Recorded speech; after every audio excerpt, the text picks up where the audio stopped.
Well, good evening.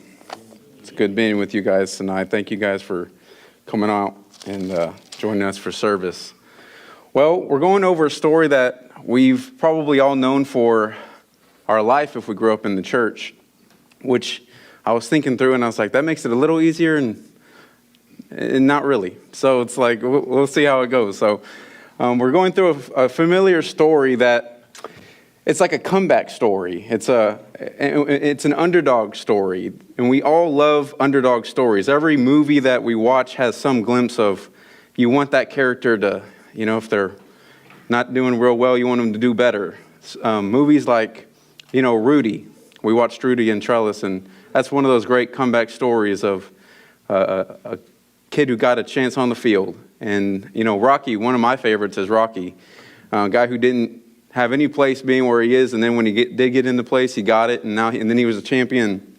And then things like The Pursuit of Happiness that kind of tear on your heartstrings, and you're like, I just want this family to get out of there.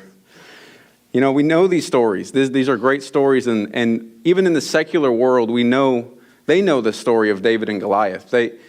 It's something that they don't even need to know most of the Bible. They just know this story, and they're like, oh yeah, he defeated the giant. And with that being said, on the secular note, I know today is the Cowboy game. It's going on as we speak, and so I really appreciate everybody that's here.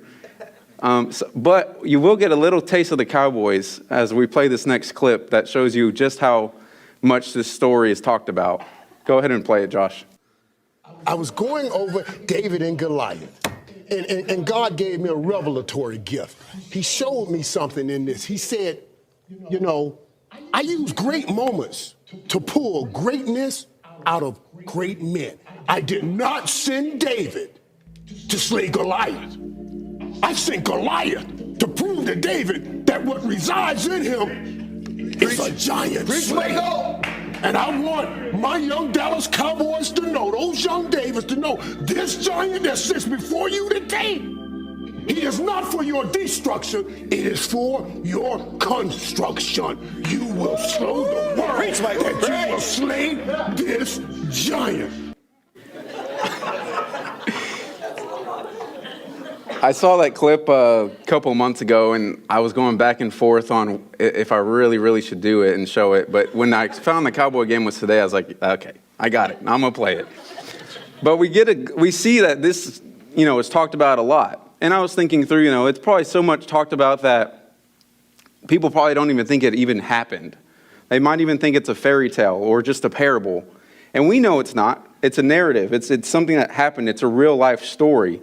And so I want us to think about that as we actually go through this and just remember this, because, it's one of those things we've just known for our whole life. But if we can put ourselves in, and it may be outside of what we know in our what is the word I'm thinking of? Preconceived ideas or notions of what we think it is, maybe we'll see something a little bit different. And so my goal, and don't be afraid, is to almost read through everything. I won't go through all 58, I'll probably go through 40. But bear with me, I feel like whatever I forget to say, hopefully by reading through the passage, it says it for us and we can learn a little bit from it. So we'll read through in chunks, and we'll do the first 11 verses here. And also forgive me, I've read this very much, like a lot this past week, and I still can't pronounce correctly, so I'm going to mispronounce words. It says, the Philistines gathered their forces for war of Socoh in Judah, and camped between Socoh and Azekah in Ephes-dammim. Saul and the men of Israel gathered and camped in the valley of Elah, and they lined up in battle formation to face the Philistines. The Philistines were standing on one hill, and the Israelites were standing on another hill, with a ravine between them. Then a champion named Goliath from Gath came out from the Philistine camp. He was 9 feet 9 inches tall, and wore a bronze helmet and bronze scaled armor that weighed 125 pounds. There was bronze armor on his shins, and bronze javelin was slung between his shoulders. His spear shaft was like a weaver beam, and the iron point of his spear weighed 15 pounds. In addition, a shield bearer was walking in front of him. He stood and shouted to the Philistine in battle formation. "Why do you come out to line up in battle formation?" He asked them. "Am I not a Philistine, and are you not servants of Saul? Choose one of your men and have him come down against me. If he wins in a fight against me and kills me, we will be your servants. But if I win against him and kill him, then you will be our servants and serve us." Then the Philistine said, "I defy the ranks of Israel today. Send me a man so we can fight each other." When Saul and all of Israel heard these words from the Philistine, they lost their courage and were terrified. So we see that the Israelites are lined up on two sides. They're all both on a hill, and there's a valley in between. And really, it's very interesting. If you do go out onto the valley, you're kind of exposing yourself. Like you're subject to getting shot at, not obviously with a gun, but with a sling. You're exposed. And so they're up on this hill, and they're both playing this little hide game. And we see the Goliath comes out, and this is where the Philistines have the superior advantage. They have this guy who, my text says 9 feet, 9 inches. And as I read, there's a very debated topic on whether he was that tall. For the sake of today, I'm going with he was this tall. And it just makes it a little bit cooler. But there's another thing I'll mention in a minute on why he might have been just that tall. But he's probably, I've done something. He's probably as tall, maybe a foot less than this ceiling. I've measured this before, but I've forgotten. But that's a tall guy. Like even for me, that's a little bit tall. And David was probably much shorter than me. We see in this that they call him the champion. And something else I noted in studies was this word champion in the Hebrew. I won't mention what it says because I don't know how to pronounce it. But the meaning of it is a man between the two camps, or a man of the space between, which I found very interesting because obviously this is a man who's saying, I'll fight on behalf of the Philistines. You just need to pick a man for the Israelites. I don't fully know in studying why. It wasn't very clear that it was a common thing they did to have just a single combat. But with that name and the story, that's just how it played out. And so maybe if y'all know, like Shannon said, she'll be judging me because she's going through the 1 Samuel in her class. Maybe she'll find out for me. But we see that he calls out and he just wants one-on-one single combat, which, we know prevents bloodshed from everybody. Nobody else, it's funny. Nobody, only one person has to die on behalf of the whole people. But I just laughed because at the end of the story, that doesn't happen. We'll get there. But many of the sources may have said that this wasn't an uncommon way of practicing. Another thing I noted that was kind of curious was the shield bearer. And I'm thinking, okay, if this dude's as tall as he says, has this armor, and he weighs as much and has this stuff, why does he need a shield bearer? Why you need more in front of you? And I felt bad for that dude. I just was like, man, you're going to die first. But one of the things that I found out with shield bearers was a lot of the time, they were only used for when you were doing the slingshot. And so it was also very interesting to find out why do you need to have a shield bearer if your main form of combat is not slingshot, it's, one-on-one, fighting with a sword. So this is maybe where I'm going into a speculatory, I did some research. I was very interested to find out some things about Goliath. Possibly he might have had familial isolated pituitary adenoma, which is like a tumor in his pituitary gland, which the symptoms are eye loss and gigantism, which, whether you think that happened or not, I was like, okay, well, I read, he might have had a shield bearer so that it helped him see all that he needed to see. Maybe, maybe not, but for me, I'm just thinking, why do you need a shield bearer if you're a champion of champions and you have your own, army and your own chariot? So it could be that he may not have needed it for protection, but it helped him kind of see. That's something else, Shannon, that you can maybe kind of do for me after this.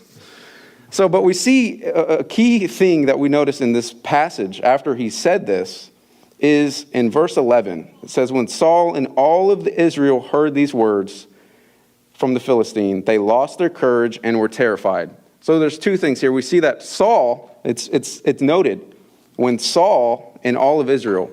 And so we know that Saul was the leader. He was the king. And he is the one that people look up to. He's the one that people are like, all right, well, he's calling somebody out. Maybe it should be our king.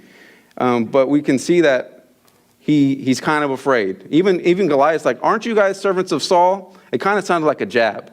Like, y'all are servants of Saul. Like, Saul, you come on out and you fight for your people.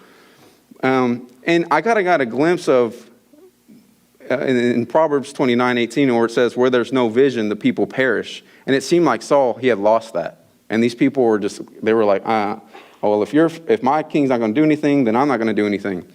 The other thing was, we know from 1 Samuel 9:2 that he was head and shoulders above any other person. So he was, not only is he the king, but he's the tallest. So, okay, in retrospect, he should still be the one to go out there and fight because he's the tallest.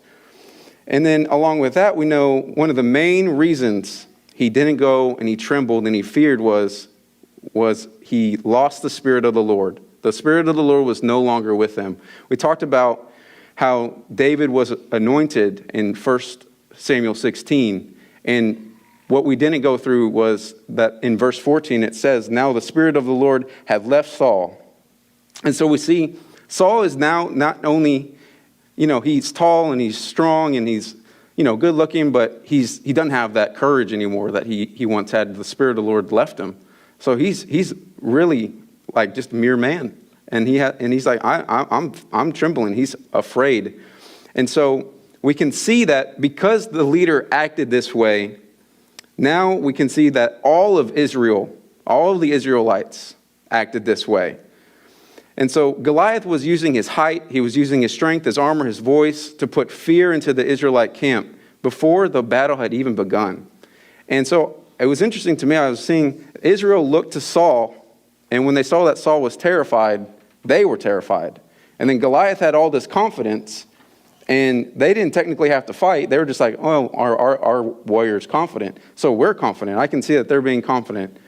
And this is just one of those cases of realizing we cannot put our trust and our faith in a person, and one person, because that at any moment, anything can happen.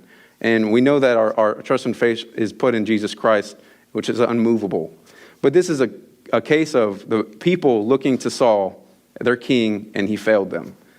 So let's continue reading through the passage. We'll do 12 to somewhere around 27, maybe 28. It says, now David was the son of the Ephronite from Bethlehem of Judah named Jesse. Jesse had 8 sons, and during Saul's reign was already an old man. Jesse's 3 oldest sons had followed Saul to the war, and their names were Eliab the firstborn, Abinadab the next, and Shammah the third. And David was the youngest. The 3rd oldest had followed Saul, but David kept going back and forth from Saul to tend his father's flock in Bethlehem. Every morning and evening for 40 days, the Philistine came forward and took his stand. One day, Jesse had told his son David, take this half bushel of roasted grain along with these 10 loaves of bread for your brothers and hurry to the camp. Also take these 10 portions of cheese to the field commander. Check on the well-being of your brothers and bring confirmation from them. They are with Saul and all the men of Israel in the valley of Elah, fighting with the Philistines. So David got up early in the morning, left the flock with someone to keep it, loaded up, and set out out as Jesse had charged him. He arrived at the perimeter at the camp as the army was marching out in the battle formation, shouting their battle cry. Israel and the Philistines lined up in the battle formation facing each other. David left his supplies in the care of the quartermaster and ran to the battle line. When he arrived, he asked his brothers how they were. While he was speaking with them, suddenly the champion named Goliath, the Philistine from Gath, came forward from the Philistine battle line and shouted his usual words, which David heard. When all the Israelite men saw Goliath, they retreated from him, terrified. Previously, an Israelite man had declared, do you see this man who keeps coming out? He comes to defy Israel. The king will make the man who kills him very rich and will give him his daughter. The king will also make the family of that man's father exempt from paying taxes in Israel. David spoke to the men who were standing with him. What will be done for the man who kills the Philistine and removes this disgrace from Israel? Just who is this uncircumcised Philistine that he should defy the armies of the living God? The troops told him about the offer, concluding, that is what will be done for the man who kills him. So we see that now David's on the scene. He's in the picture now, and he is, for 40 days, this giant has come out and is taunting God. He's saying, I'm thinking through things that he might have said, and it just cannot be kind words, but probably like, y'all are so weak, you're so small, you must have a terrible God, he doesn't love you, you don't have any confidence, just over and over and over. And it's just like, to me, I was thinking, if somebody that I loved was getting taunted at like that for 40 days, I'd hope I'd do something. Like they didn't do anything for 40 days. They just sat there in fear. That just sounds agonizing in and of itself, to be honest. But for 40 days. But the key verse here we see is in 26. While the men were afraid and their leader was hiding behind fear, it looks like David's become a little stunned. He's a little curious as to why no one's doing anything. And I got a sense that he was a little bit angry. But he also is probably one that's looking up to these people. He's like, he wants to be, a mighty warrior. And he's like, okay, but these are the people I'm looking up to. Y'all aren't doing anything. And so he's stepped into a leader role. And we kind of get a glimpse now of why God chose David. And we get a glimpse of his heart. And two things that, are in this passage is the language. The Israelite man that spoke, he used language such as, do you see this man? As in reference to Goliath. And he also goes, he has come to defy Israel. But David was like, man, who is this uncircumcised Philistine? Now, the circumcision we know was established in the Abrahamic covenant as a sign that they were with God. And so David knew that this man was not of God. He automatically knew, which did not cause him any fear at all. He's like, okay, he's not of God. He's against God. He literally hates God. I have no reason to fear this man. Okay, he's just not of God. The next statement he says is, he should not only defy just Israel, but the armies of the living God. So David saw that this was not just about making Israel weak and look bad. It was more than that. It was the fact that he was belittling and making fun of the living God. That's what got to him. And so we see that it was deeper. David got a glimpse that it wasn't just a man, and it wasn't just about Israel. This was a fight much bigger than him. And we see one thing that was interesting in studying 1 Samuel 16, God pushes his name, Samuel. I knew that. And he says, find somebody after my own heart, not height. And it's interesting that David's first challenge that he faces is a guy that's very, very tall. And he had the choice to be like, maybe this ain't for me right now. Like he didn't play any of that. He literally said, I don't care how tall you are. You don't like God. You're done. Like he didn't look past his height at all. It was very interesting. So we can see that David had that heart after God, and he understood what God saw. And so now we get into a little bit of brotherly controversy, some jealousy in verses 28 here. He goes, David's older brother Eliab listened as he spoke to the man, and he became angry with him. Why do you come down here? He asked. Who do you leave those few sheep with in the wilderness? I know your arrogance and your evil heart. You came down to see the battle. And David replied, what have I done now? Protested David. It was just a question. When he turned from those beside him to others in front of him, he asked about the offer. The people gave him the same answer as before. All right, well, I don't have any brothers, but I do have siblings. And this sounds just like them. They're just going at it. Like, this is definitely not their first time getting into it. And he's like, okay, what have I done now? I'm just out here asking questions. All right, I just want to know some things. And honestly, as I put myself in Eliab's shoes, if I had a little brother and I was the one who was supposed to fight war, I was the one who was supposed to be king, I'd probably be a little upset at him too. Like, okay, little, go away. Like, this is our thing. We're fighting. You go be with the sheep. Like, aren't you being with the sheep? Like, one of the interesting parts was the Bible, it literally says in verse 20 David got up in the morning, left the flock with someone to keep it. And I love that it says that right there, as Eliab is also criticizing him for saying, aren't you supposed to be leaving something with the sheep? And we realized, we read earlier, I did. I got it. Like, that's my job. I had someone keep it, and now we're good. But he's trying to find anything at David to make him feel bad or to make him feel like he shouldn't be there. But we see that Eliab got angry and resentment in his heart. And it probably was because he was probably resentment at David because he was supposed to be king and now he's king. He's the anointed one. God chose him. And so now he's feeling like, you stole it from me. And now he's trying to guilt him and saying, don't you have responsibilities? Like, go away. And the next thing we see is he thought he knew David's heart. See, he mistaken his confidence, David's confidence, for arrogance. Just because David had the strength, the courage, and the vision because God gave it to him, Eliab took that as, oh no, that is not from God. That's arrogant and an evil heart. Aren't we glad that God chose David and not Eliab? Because he did not see through all of this. And the last thing, point 3 in this controversy with his brother, it is possible too that he looked not only down to his age. I do believe that he was making fun of his age and just saying, this kid brother, like, you've come down because you're not used to this. You're not used to battle like us. And so you're just trying to get one of us to go out there and fight so you can watch. And so I can kind of get a glimpse of maybe these reasonings of why he would act this way. But we see really the main thing with Eliab was he was ultimately afraid. He was angry because his little brother, David, was right. And he was taking on this leadership position. And in the moment when they needed somebody, he was the one that stepped up. And he was getting a little bit discouraged and like a little bit, he's like, okay, yeah, I need to be like that probably.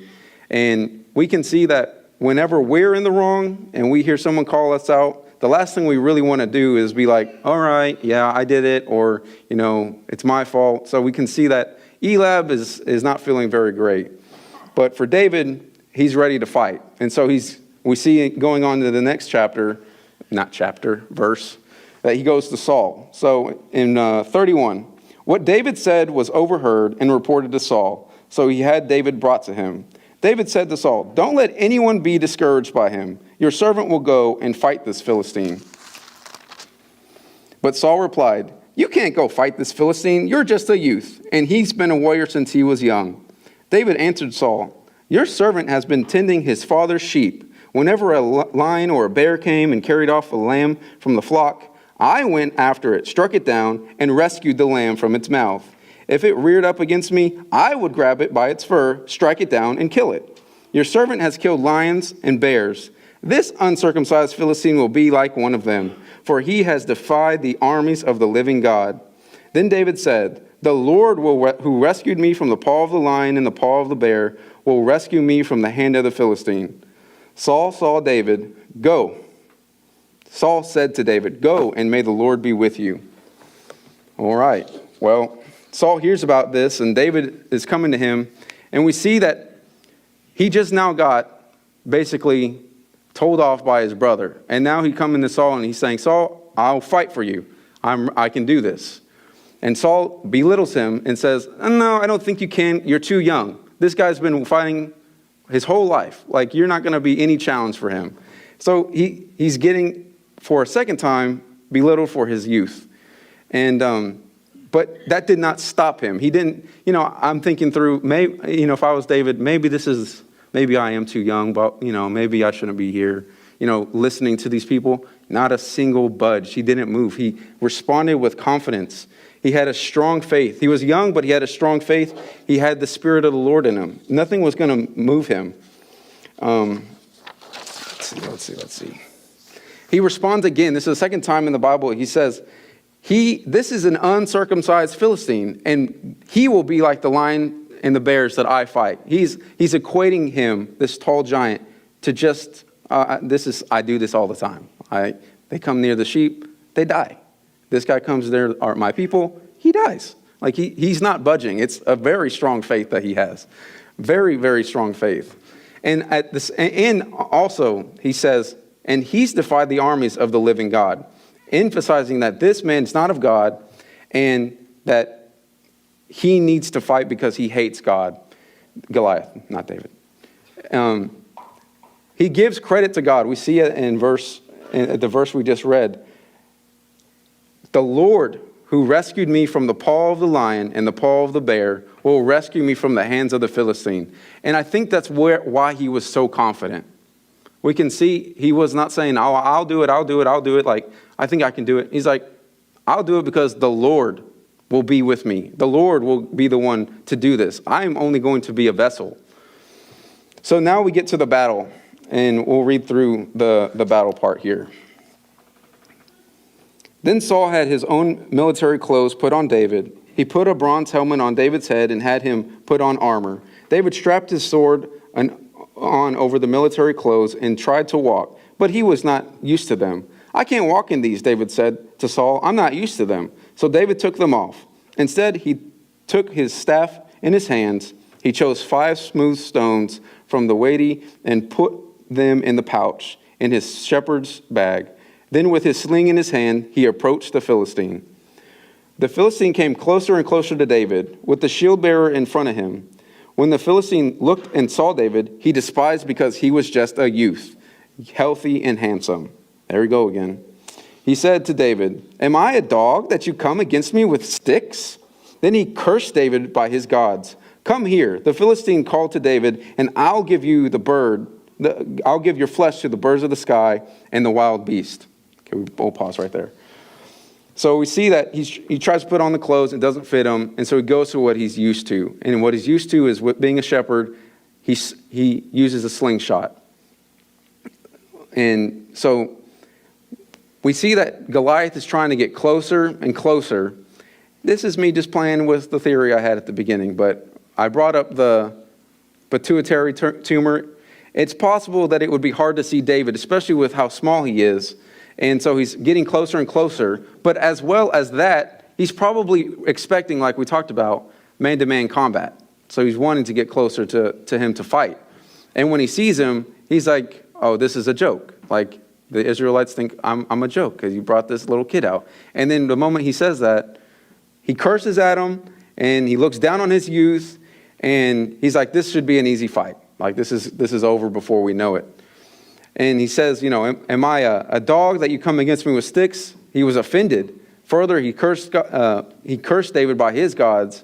And when Genesis 12:3, it says, I will bless those who bless you, and whoever curses you, I will curse. So we can see that the moment he started doing this, and David was in the spirit of the Lord, it was not going to be pretty for Goliath. Lastly, he tells him to come here, and he will give his flesh to the birds and the wild beast. And so now David responds. Now, Goliath's come at him. So now he gets to come at him with his words. And we have this really great monologue here.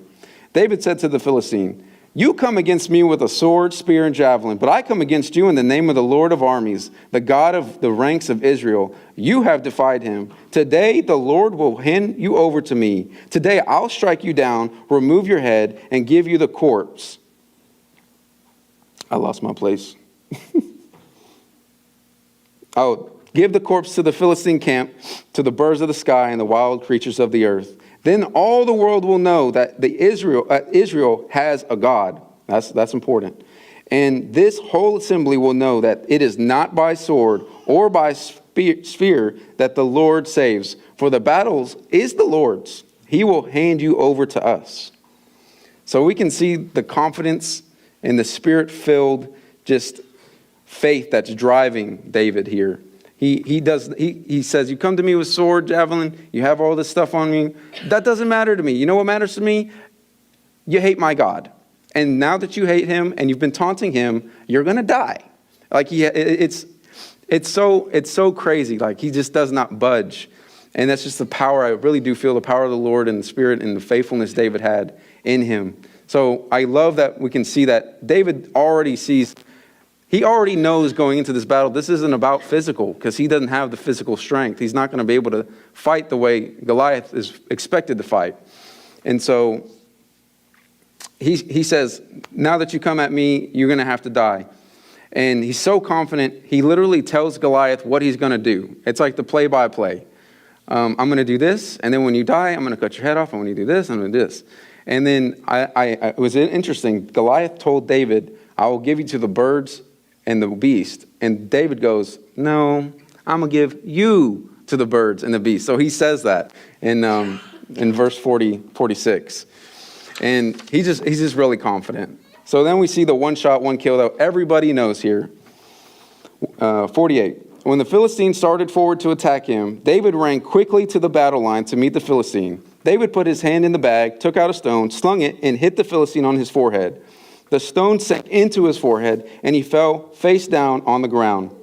David defeated the Philistine with a sling and a stone. David overpowered the Philistine and killed him without having a sword. David ran and stood over him. He grabbed the Philistine's sword, pulled it from its sheath, and used it to kill him. Then he cut off his head. When the Philistines saw that their hero was dead, they fled. The men of Israel and Judah rallied, shouting their battle cry, and chased the Philistine to the entrance of the valley and to the gates of Ekron.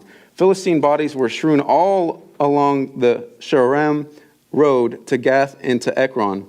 When the Israelites returned from the pursuit of the Philistines, they plundered their camps. We'll stop there. I won't read the rest there. It's a little, I could talk about it, but it's really not the main point of the story anymore. So now we see the battle started, and before the battle started, it was over. Like really before Goliath could even see the stone, he was on the ground. And I was interested to see, like, okay, what could potentially be like the speed? What's the rate of speed on the slingshot? I want to know. And obviously we don't know exactly, but it was estimated anywhere from 100 to 150 miles per hour. And so if a rock that fast came at me, I'd be dead too. Like, there's other speculations, like he probably wasn't wearing the right helmet and he still fell. If he was wearing his helmet, it wouldn't have happened. But even if he was wearing his helmet, he has the Lord that's literally behind that sling. I fully believe the Lord could put some extra power behind that to kill him because the Lord was with David. So regardless of what the viewpoints on that is, that's not also the main point. But we can see that what people consider David's weakness to be, small, and he doesn't have any armor. That's something that, that's a weakness. It's actually his greatest strength because he didn't need it. He had the sling, and that's what he was used to. So, and Goliath never mentions, he says, you come at me with sticks. He never really, this is me speculating in the text here, but he never says, you come at me with a sling and sticks, He just says sticks. So it's possible that Goliath never even saw the sling. Like, he didn't even see that he was ready with that. He was just probably like, this is going to be fun. Like, I'm just going to beat this kid up and he's going to die. But he didn't, he probably had no idea. So this was God showing Israel and the Israelites and the Philistines that this is not by military strength. The point is that God is fighting the battle. And ultimately, we know that the battle already belonged to God before it started. So we see that it's finished. And as we see that David's defeated Goliath and the battle is finished as a way, my version I read, it was kind of a thing that my dad and I were going back and forth on in text.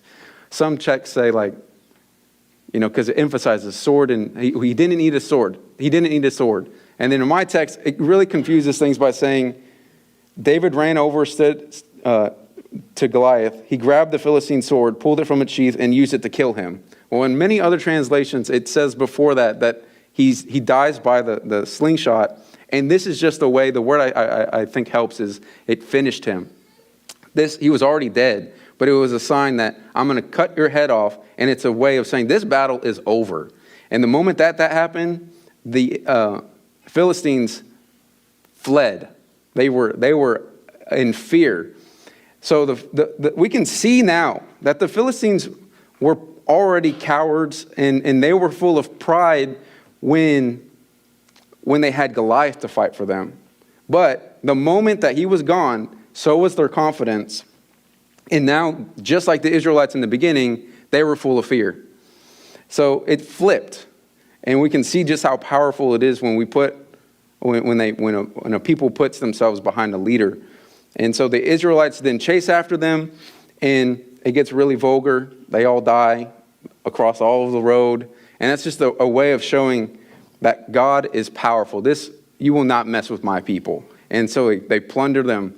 And so that's really the story we see. So what are some things that we can learn from this? What does some of these things mean? I'll go through a couple of things, and then we'll be done. So for what this battle taught them and what it can teach us. One, this battle demonstrated the existence and the power of God of Israel. Two, it showed the superiority of Israel's God over the deities of Goliath and the Philistines. And three, it also showed the nation is not defined by military weaponry, but in God. So we know from the beginning that David never viewed this as a one man versus one giant. This was one God versus this pagan God.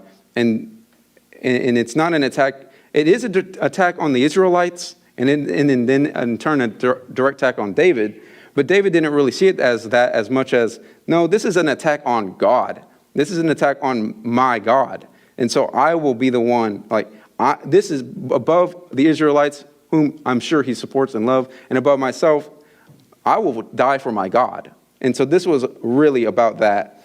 And so we can see the heart of David and the Spirit of God working in him. And through that, hopefully, Israel can see that. Some things that were interesting in terms of how David was similar to, oh, yes, my bad. I flipped it in my head. One of the things that we hear a lot is, be David, fight your Goliaths, fight your giants and things like that. And so playing with that, instead of be David, we can be like David in a couple of ways. One, we should have the faith like David. So David had a zeal for God and his faith in God. He wasn't alone. He went through, and we can see that he went through a lot of, questioning. His brother didn't, he was saying, you're too young, you shouldn't be here. Saul didn't believe he could do it. He was too young. Goliath cursed at him. He said, you're going to die. All these steps, it should make anybody question, okay, maybe I'm making a dumb decision. But David never faltered. David had a strong faith. He had the vision. The Lord gave him the vision and the conviction to fight. We may face times where our faith is tested. In the workplace, at school, at home, wherever it is, at the mall, with our friends, wherever we go and we profess our faith, there will always be someone, it always happens, that hates it. Someone who wants to curse you like Goliath. We must look to David in this story as an example of someone who does not back down. We stay strong in our faith and our conviction. We profess him even when everyone thinks we're crazy. Sorry. I did this in practice too. It was crazy. This should be our goal. In these moments, we must also remember if we profess Christ, he's chosen us to be warriors for him. Be the leaders wherever we go. Can people look to you in that aspect? Second thing, David was ready.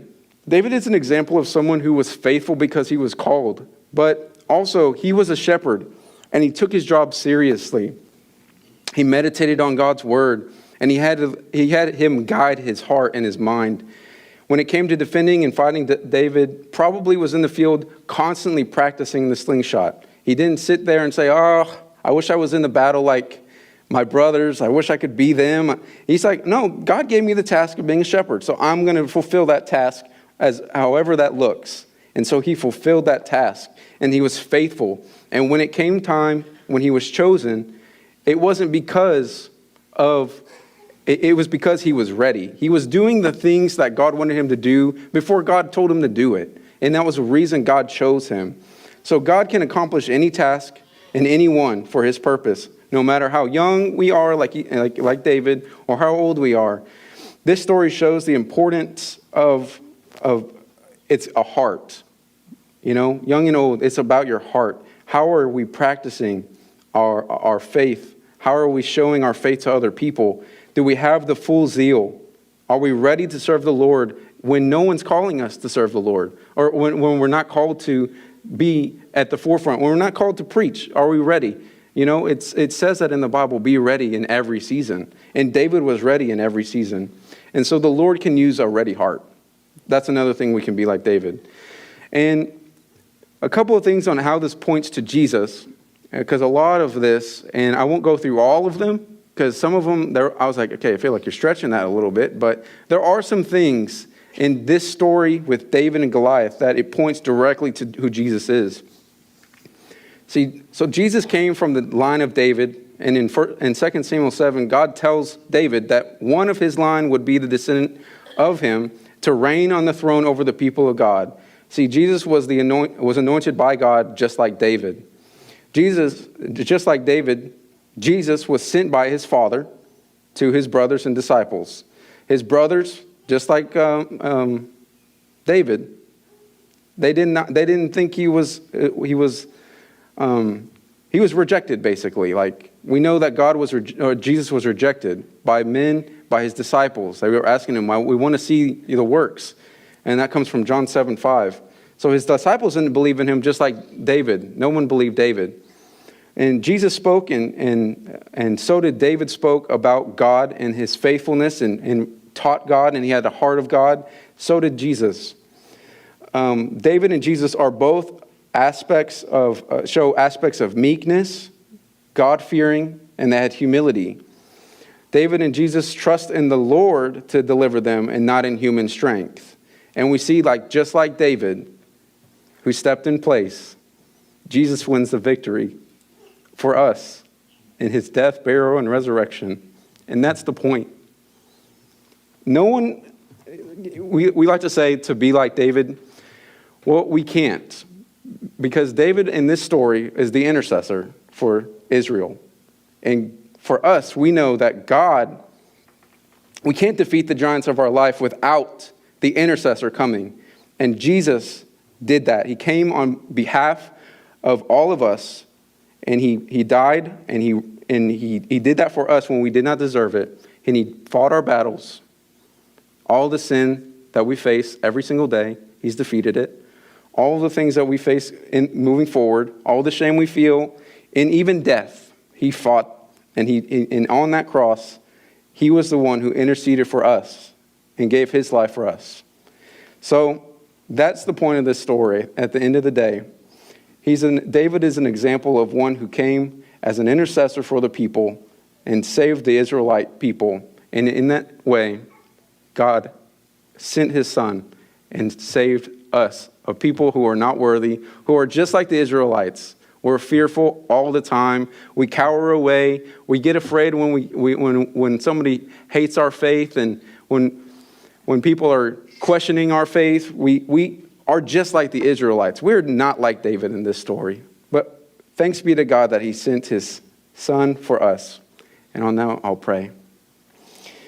Dear Lord, I just thank you so much for this story, this famous story that you've given us in this narrative. Lord, I just pray that you show us areas of our life that we are too fearful for whatever reason to share our faith, that we would step out in confidence. Lord, you tell us that you don't give us a spirit of fear. We pray that you would give us a spirit of confidence like David. Lord, and I pray that we would, in everything that we do, that we would focus on you and that you would be the center of our life. That we wouldn't just do things for ourselves, but we would do things for you because you gave us the ability and you gave us the freedom, like we talked about this morning. Help us to not abuse that and help us to go forward in faith. In Jesus' name, amen.